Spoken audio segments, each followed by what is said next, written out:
अस्सलाम वालेकुम स्टूडेंट बच्चों में खुश आमदीद। आप देख रहे हैं यूखानपुर चैनल। आज की जो असाइनमेंट है वो CS201 स्पेशली ऐसी असाइनमेंट जिसमें कहा जाता है कि आपने जो .cpp फ़ाइल जमा करानी है तो उसमें कोडिंग लिखी जाती है। जैसे आप देख रहे हैं कि इस तरह कोडिंग लिखी जाती है और फिर उसको कंपाइल करने के बाद .cpp फ़ाइल जमा कराते हैं।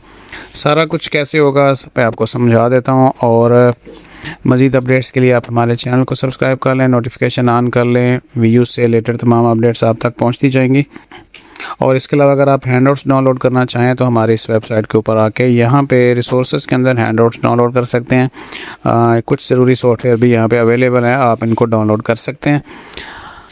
चलें LMS में आते हैं और सबसे पहले जो भी असाइनमेंट्स है जिस भी सब्जेक्ट की है तो आपने सबसे पहले देखना है उसकी अनाउंसमेंट्स को। अनाउंसमेंट्स के अंदर ज़रूरी इंस्ट्रक्शंस दे दी जाती हैं सारी की सारी, और फिर आपने उसको पढ़ना है। और इसमें देखें यहाँ पे एक चीज़ लिखी हुई है कि kindly upload a single .cpp file as solution. और इसके बाद अगर हम वापस जाएं तो वापस जाने के बाद असाइनमेंट फ़ाइल को हमने डाउनलोड करना है। असाइनमेंट फ़ाइल यहाँ पे अवेलेबल होती है, इसको हम डाउनलोड कर लेंगे।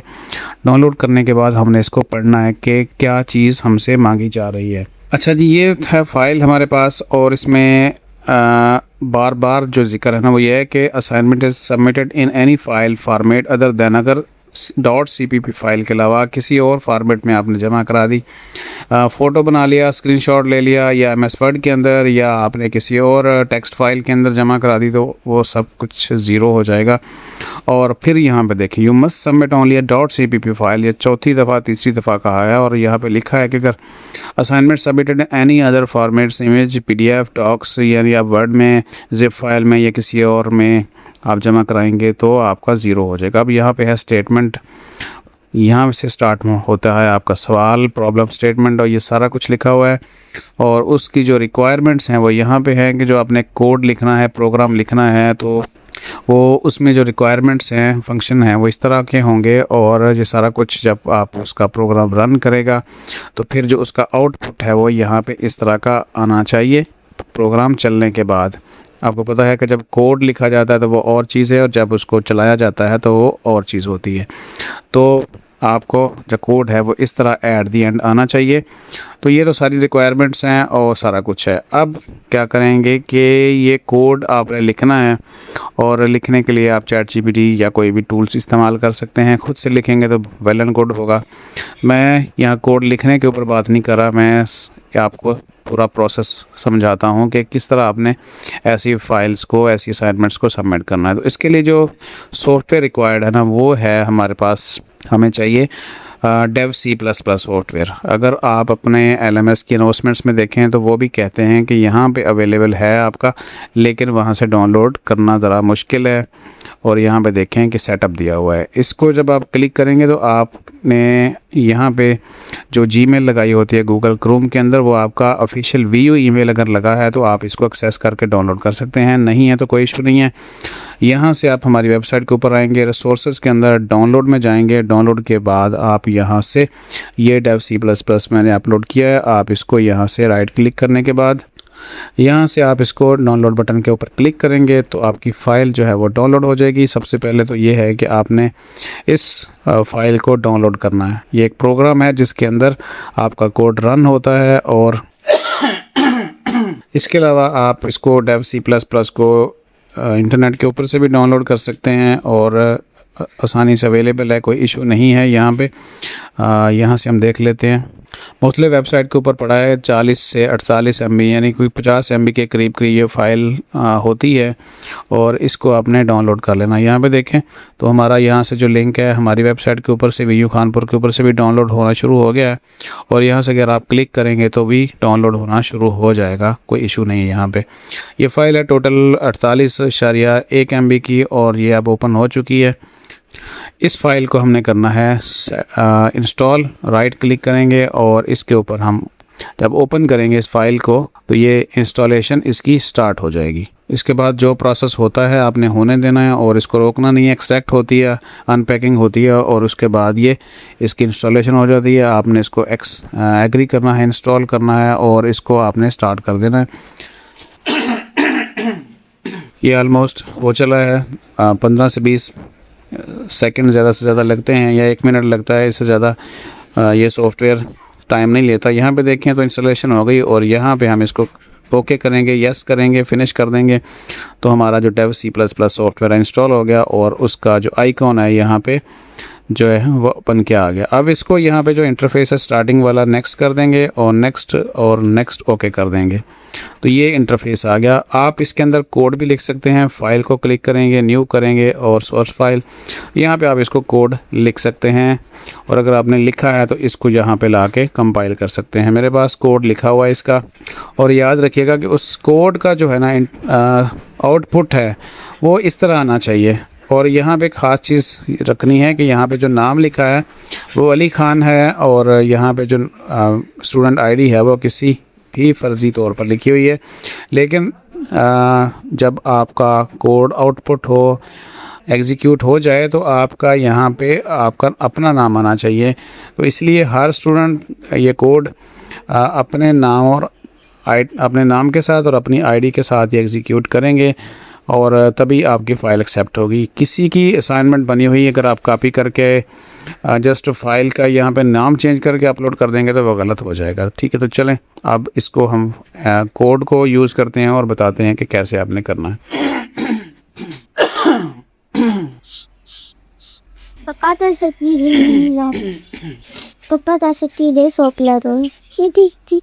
यहाँ पे आप जब आपका कोड लिखा होगा कहीं से दूसरी टेक्स्ट एडिटर में या आपने उसको मतलब आप नोटपैड के अंदर लिख सकते हैं, इसके अंदर भी लिख सकते हैं। अगर कहीं और से लिखा तो यहाँ पे आपने कंट्रोल N करने के बाद सोर्स फाइल या सिंपल आप कंट्रोल N कर दें और यहाँ पे आपने जो कोड है वो यहाँ पे पेस्ट करना है। ठीक है, तो अब मैंने जैसे आपको बताया था कि इसका जो आउटपुट है ना वो आना चाहिए इस तरह का जैसे यहाँ पे इस फाइल के ऊपर है। अभी हमने कोड लिखा है, ठीक है, कोड को सबसे पहले एग्जीक्यूट में आके कंपाइल किया जाता है। कंपाइल करेंगे और इस फाइल का जो नाम है याद रखिएगा, यहाँ पे Untitled2 आ रहा है, हम इसको डेस्कटॉप के ऊपर कर लेते हैं। लेकिन इसका जो नाम है ना इसका जो अनटाइटल की बजाय आपका LMS ID नाम होना चाहिए। ठीक है, तो BC 260250 जो भी है आपका वो आपने यहाँ पे लिख देना है। तो इस फाइल का नाम हम लिख रहे हैं ये वाला, ठीक है, और डेस्कटॉप के ऊपर सेव कर रहे हैं। इसको हम सेव करेंगे। इसके बाद ये फ़ाइल चलती है, ये डेव C++ उसको चेक करता है। अगर कोई इसमें एरर नज़र आए तो वो एरर यहाँ पे शो हो जाता है। यहाँ पे देखें तो एरर 0 है, इसका मतलब ये बिल्कुल कोड ठीक है। एरर कैसे नज़र आएगा, यहाँ पे देखें बिल्कुल लास्ट में ना एक ब्रैकेट है, करली ब्रैकेट है, इसको अगर हम रिमूव कर दें यहाँ से, ठीक है, अगर हम इसको रिमूव कर दें, याद रखिए, देखें कैसे इसको एरर आता है।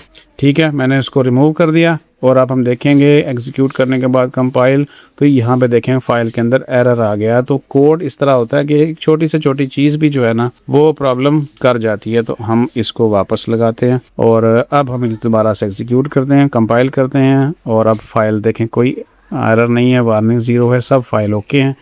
अब इसको एग्जीक्यूट करने के बाद हम रन करेंगे और रन करने के बाद आप देखें कि अब इसका जो आउटपुट है वो बिल्कुल सेम एज़ वही है जो हमें यहाँ पे चाहिए था। यहाँ पे देखें नाम, उसके बाद आईडी और बिल्कुल सेम एज़ इसका सारे का सारा जो टेबल है और जो रिक्वायरमेंट्स हैं वो यहाँ पे कंप्लीट हो रही हैं। लेकिन एक चीज़ है कि ये नाम जो है ना इस मैंने अपना लिखा हुआ है, आईडी एक फ़र्ज़ी डाली हुई है, और लेकिन फ़ाइल का जो नाम है ऊपर वो स्टूडेंट के आईडी से है। तो इसके अंदर असल में जो चीज़ है ना वो होनी चाहिए। अब ये तो किसी बाहर जो इसकी आईडी है वो कोई भी इस फाइल का रीनेम करके सबमिट कर सकता है, लेकिन ऐसे नहीं, इसका जो आउटपुट है ना वो ये वाला आना चाहिए। यहाँ पे जो मेरा नाम लिखा है और ये आईडी भी उसी की आनी चाहिए। तो अब क्या करेंगे, ये सारा कुछ क्या होगा, इसी कोड के अंदर कंपाइलर के अंदर ही ये चेंज होना है। यहाँ पे देखें तो नाम है और उसके बाद स्टूडेंट आईडी है, तो हम इसको चेंज करते हैं और दोबारा से कंपाइल करते हैं। इस दो जगह पे लाइंस 8 और 9 के अंदर 8 में नाम आएगा और किसी चीज़ को चेंज नहीं करना, स्टूडेंट आईडी है वो यहाँ पे चेंज हो जाएगा और फाइल का नाम ऑलरेडी हमने उसी आईडी से जो स्टूडेंट का है वही रखा हुआ है। यानी आपका जो आईडी होगा फाइल का नेम वही रखना है और उसके अंदर भी वही नाम और आपका नाम यहाँ पे होना चाहिए। अब इसको हम दोबारा से कंपाइल करेंगे तो फाइल जो है वो चेंज हो जाएगी और ये वाली जो है इसको बंद कर देते हैं। ठीक है, ये पहले से खुली हुई थी, अब कंपाइल हो गई, हम रन करेंगे रन करने के बाद यहाँ पे देखिएगा कि आप ये नाम भी चेंज हो गया और ये आईडी भी चेंज हो गई। अब इस तरीके से ये फ़ाइल जो है वो होती है। अब इस फाइल जो कंपाइल हुई है .cpp फ़ाइल, वो यहाँ पे है। हमारी 2 फाइलें यहाँ पे रेडी हुई हैं, एक ये है और एक ये जो प्रोग्राम फाइल है। तो सबमिट कौन सी करनी है? ये वाली करनी है। इसके ऊपर देखिए लिखा है cpp फ़ाइल। तो रिक्वायरमेंट्स क्या थी हमारे पास कि आपने हर हाल में जो है वो .cpp फ़ाइल जमा करानी है। इसके अलावा अगर कोई भी आप करेंगे तो वो गलत हो जाएगा। तो अब ये तो है ऐसी असाइनमेंट्स जिसमें कहा जाता है CS201 हो सकता है, CS201P हो सकता है, 301 हो सकता है, कोई भी हो सकता है। रिक्वायरमेंट्स जो है वो ये होती है कि .cpp फ़ाइल आपने जमा करानी है। तो ये है। अब हमारे पास ये वाली जो है वो फ़ाइल रेडी है। अगर हम इसको बंद कर दें, यानी ये हमने अपना डेव C++ को भी हम बंद कर दिया, ये प्रोग्राम जो रन हुआ था वो भी बंद कर दिया। अब हमारे पास यहाँ पर देखें तो डेव C++ ओपन नहीं है। ये वाली फ़ाइल हमने सबमिट करनी, ये हमारी सोल्यूशन फ़ाइल। अब हम अगर इसको ओपन करेंगे तो ये डेव C++ से ही ओपन होगी, क्योंकि ये उसी एक्सटेंशन में है। तो ऐसे ये फ़ाइल आपके इंस्ट्रक्टर के पास ओपन हो जाएगी और वो इसको चेक कर लेंगे कि भाई ये सारा कुछ ठीक है और रियल है। तो ये तो है जी हमारी आज की असाइनमेंट्स। और ये थी कि जैसे अभी मैंने बताया कि C++ वाली जो फाइल्स हैं लैंग्वेज में आप बनाते हैं, उसको कैसे सबमिट करना है। अब सबमिट करने का तरीका बना तो हमने ली, आपको समझ आ गई कि जो कोड था वो भी हमने लिख लिया, उसको एग्जीक्यूट किया, अपना नाम उसमें रखा और सारा कुछ। उसके बाद ये असाइनमेंट्स यहाँ से हम क्लिक करेंगे और फ़ाइल चूज़ करेंगे। फ़ाइल हमारे पास डेस्कटॉप के ऊपर है और फ़ाइल कौन सी है? ये वाली। गलती से भी ये वाली फ़ाइल नहीं करनी है आपको, क्योंकि जब आप इसको कंपाइल करेंगे, रन करेंगे तो 2 फाइल आपके पास रेडी होके आ जाएंगी। तो आपने ये वाली करनी है। .cpp फ़ाइल ओपन करेंगे और इसको आप यहाँ से अपलोड कर देंगे। मैसेज आ गया कि सक्सेसफुली सबमिटेड हो चुकी है। और इस तरीके से जो है आप CS201 या कोई भी ऐसी असाइनमेंट जिसके अंदर उन्होंने कहा है कि आपने .cpp फ़ाइल जमा करानी है, तो आप कर पाएंगे। अब अगर हम देखें CS201 तो उसमें भी सेम एज ही होगा और उसकी रिक्वायरमेंट्स भी देख लेते हैं। रिक्वायरमेंट्स सबसे पहले देखनी है जो ज़रूरी चीज़ होती है। ये है हमारी असाइनमेंट्स 1 और ये है प्रैक्टिकल। और इसमें भी उन्होंने क्या कहा है, अच्छा इसकी यहाँ पे देखें, यहाँ पे जो रिक्वायरमेंट्स है ना वो कुछ और हैं, ठीक है। तो यहाँ पे रिक्वायरमेंट्स कुछ और हैं, इसके ऊपर मैं नेक्स्ट वीडियो बनाऊँगा। फ़िलहाल आज के लिए इतना ही। अपना ख्याल रखिएगा। ये वाला अगर कोड आपको चाहिए तो आप हमारी वेबसाइट के ऊपर आ जाइएगा और यहाँ रिसोर्सेज के अंदर आपको डाउनलोड में ये फ़ाइल भी अवेलेबल हो जाएगी। बाकी इसको आपने प्रॉपर्ली ख़ुद से जो है वो कोड को भी रीड करना है, देखना है और इसको कंपाइल करना है और प्रॉपर सही तरीके से आपने सबमिट करना है। तो आज के लिए इतना ही। हमारे चैनल को सब्सक्राइब कर लें, नोटिफिकेशन ऑन कर लें। चैनल हमारा यहाँ पे मैं आपको लिंक ओपन करके दिखा देता हूँ ताकि बाद में मसला ना हो और इस तरह की जो सलूशन है आप तक पहुँचते जाएँ। अपना ख्याल रखिएगा। अल्लाह हाफ़िज़।